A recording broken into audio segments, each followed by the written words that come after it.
In today's video, I'm going to teach you how to save Microsoft Forms responses to SharePoint list using Power Automate.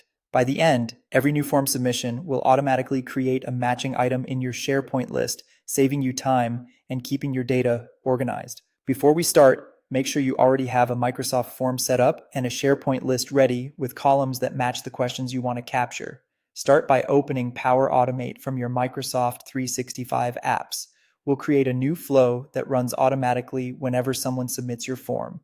Choose to create an automated cloud flow, give it a clear, descriptive name so you can recognize it later, and continue. For the trigger, select Microsoft Forms and choose when a new response is submitted. In the Form ID dropdown, pick the form you want to connect. If you don't see it, confirm you're an owner of that form or check under your group forms. This trigger fires as soon as a response is received, but it doesn't include all the answers yet, so we'll add one more action to fetch the details. Add the action called Get Response Details. Select the exact same form ID as before. In the Response ID box, insert the response ID from the dynamic content panel that appears from the trigger.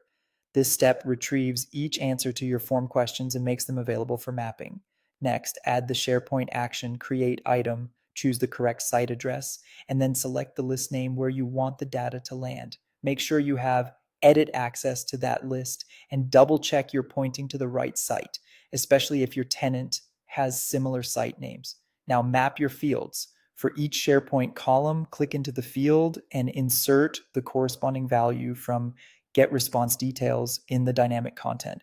Match text answers to single or multiple lines of text columns, choice answers to choice columns, and dates to date columns.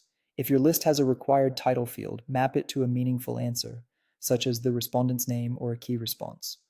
For person lookup or multi-select columns, ensure the column type in SharePoint is appropriate for the data your form provides. If needed, store the value as text. Take a moment to confirm the display names of your form questions align with the column names you expect. When you're done, save the flow. Use the test option in Power Automate and submit a new form response to validate everything end to end.